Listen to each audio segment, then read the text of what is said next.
Ayan guys, ang sarap-sarap. Bagay sa winter time.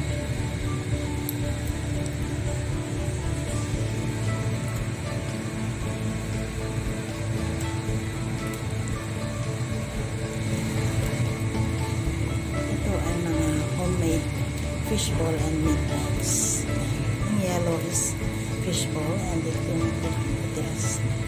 white na to is meatball ito. Homemade siya.